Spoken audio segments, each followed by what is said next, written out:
지난 1일은 미얀마에서 군부 쿠데타가 발생한 지 2년이 되는 날이었습니다. 2년이라는 시간이 흐르는 동안 미얀마에서는 큰 사건, 사고가 계속됐죠. 정치범 지원협회에 따르면 2021년 2월 1일부터 2023년 1월 30일까지 2,900여 명이 군사 진압으로 인해 사망했고 13,000여 명이 구금됐습니다. 이 중에는 미얀마를 실질적으로 이끌고 있던 아웅산 수치 국가고문도 포함돼 있었죠. 지난해 12월 말 미얀마 군사정권은 수치 고문에게 7년형을 추가해서 총 33년형을 선고했습니다. 현재 77세인 수치 고문의 나이를 고려한다면 사실상 종신형인 셈입니다. 국가 상황이 이렇다 보니 경제 또한 붕괴되고 있죠. 세계은행은 지난해 발표한 보고서에서 군부 쿠데타 이후 미얀마의 빈곤층이 전체 인구의 약 40%까지 늘었다고 발표했습니다. 뿐만 아니라 연 6% 내외를 이어가던 미얀마 GDP 성장률은 쿠데타 이후에 마이너스 18% 가까이 후퇴했습니다. 이미 쿠데타로 국가 경제가 기운 상황에 팬데믹 그리고 우크라이나 전쟁까지 겹치면서 최악의 경제 불황에 빠진 겁니다. 이에 대해 세계은행 미얀마 담당 국장은 미얀마는 2021년 세계에서 가장 엄혹한 경제 수축을 경험했고 2022년에도 경제 성장률이 다른 나라보다 훨씬 뒤떨어져 있다고 짚었습니다. 이렇듯 극심한 빈곤에 시달리다 보니 충격적인 선택을 하는 이들도 생겨나고 있습니다. 미얀마 현지 매체에 따르면 점점 더 많은 사람들이 가난과 부채를 해결하기 위해서 극약 처방으로 신장을 팔고 있다고 보도하기도 했습니다. 국가 경제와 정치 모두 무너지고 있는 상황인데요. 그렇다면 미얀마는 왜 이렇게 된 걸까요? 안녕하세요. 저는 이승원이고요. 오늘은 미얀마에 대해서 좀 더 가까이 들여다보겠습니다.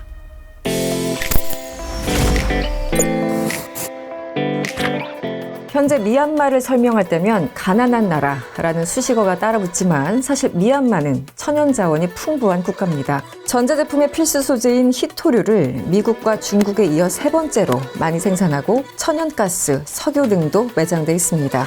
또 지난 1960년대 초에는 세계 1위 쌀 수출국으로 자리매김하면서 아시아의 쌀독이라는 별명이 붙기도 했지만 지금은 그 명성을 찾아볼 수가 없습니다.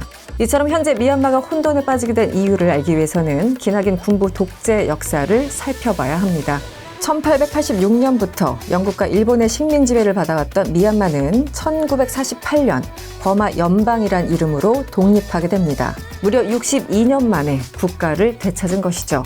하지만 국가의 독립이 국민의 자유를 뜻하지는 않았습니다. 독립운동가이자 국방부 장관이었던 네윈이 1962년 쿠데타를 일으키면서 26년간 군부 독재를 했기 때문인데요. 이 기간 동안 경제는 쇠락의 길을 걷게 됐고 소수 민족들에 대한 탄압은 더 거세지기만 했습니다. 이런 상황에 국민들의 분노는 극으로 치달았고 마침내 지난 1988년 8월 8일 네윈의 장기 독재에 반대하는 대규모 민주화 시위, 이른바 8888 혁명이 일어납니다. 이에 신군부 세력이 소마옹 장군을 중심으로 친위 쿠데타를 일으켰고 이 과정에서 미얀마 시민 3천여 명이 사망하고 만여 명이 실종되는 사태가 발생합니다.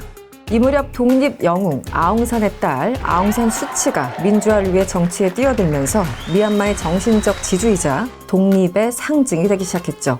당시 8888 혁명의 결과로 네윈이 실각하고 1990년 자유총선을 치르면서 미얀마에도 민주화 바람이 부는 듯 했지만 이것은 찰나였습니다.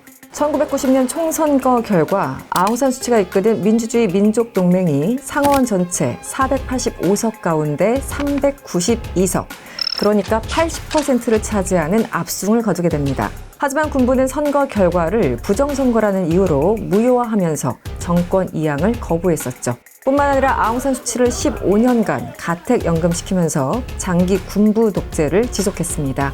이후 17년이 지난 2007년 또 한 번의 사건이 발생합니다. 군부가 예고도 없이 천연가스 가격을 무려 5배나 인상하면서 시민들이 대규모 시위를 벌이게 된 겁니다. 이 과정에서 승려 4명이 구속됐고 이를 석방하라는 요구가 이어졌지만 군부는 이 또한 거부했었죠. 미얀마 사회에서 존경을 받는 승려들의 구속은 커다란 파장을 일으켰고 다른 승려들은 사원 밖을 나와 시민들과 함께 대규모 시위에 참여하게 됩니다. 이때 시위에 나온 승려들이 샤프란색의 옷을 입었다는 데서 비롯해서 샤프란 혁명이라고 부르기도 했었죠. 1988년 시위 이후 미얀마 국민들의 민주주의를 향한 열망이 드러났던 첫 대규모 시위였지만 군부의 무차별적 진압에 시위대는 힘을 잃게 됐고 군부는 2008년 전체 국회의원 의석의 25%를 군부에 배당하는 내용의 신헌법을 공포하면서 자신들의 정권에 유리한 환경을 만들기 시작했습니다. 그리고 2015년 국제사회의 압박으로 의원 총선거가 진행됐는데요. 민주주의 민족동맹이 491석 가운데 390석을 차지하면서 또다시 압승을 거뒀고 53년 만에 군부 독재가 막을 내리게 됐습니다. 하지만 군부 정권에서 제정됐던 헌법에 따라 국방부와 내무부, 국경 경비대 등 주요 3개 부처 장관 지명권이 군부에 주어졌고요. 여기에 아웅산 수치를 겨냥해서 외국인 배우자나 자녀를 둔 사람은 대통령에 출마할 수 없도록 법을 만듭니다. 영국인과 결혼했던 수치가 대통령이 될 수 없도록 법으로 제정한 것이죠. 때문에 수치 고문은 대통령이 아닌 외교부 장관 그리고 국가 고문의 위치에 오를 수밖에 없었습니다. 이런 상황에도 2020년 NLD는 5년 전보다 6석을 늘린 결과로 총선에 승리하는데 이때 미얀마의 민주주의 역사는 또다시 거꾸로 흘러가기 시작합니다. 군부가 부정선거를 주장하며 2021년 2월 1일 군사 쿠데타로 수치고문을 포함한 정치인들을 구금하고 국가 비상사태를 선언한 겁니다. 그리고 국가 비상사태가 선포되면 군 총사령관이 자동으로 대통령 권력을 이양받게 돼 있는 미얀마 헌법상 민 아웅 흘라잉 장군이 정권을 잡았고요. 2023년 2월 현재까지 군부 독재가 이어지고 있습니다. 이쯤 되면 의문이 드실 겁니다. 왜 민주주의를 지향하는 유엔과 다른 국가들이 직접 나서서 돕지 않는 걸까?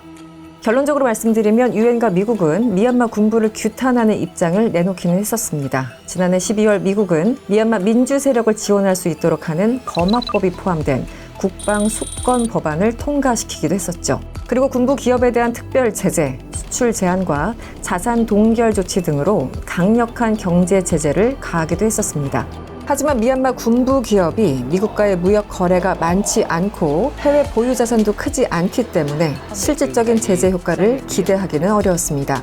유엔도 2022년 2월 쿠데타 종식을 위해 모든 자원을 동원하겠다라는 공식 의견을 밝히면서 미얀마에 대한 무기 수출을 금지하도록 촉구하는 강경한 입장을 내비쳤지만 군부를 제재하는 것은 역시 쉽지 않았습니다.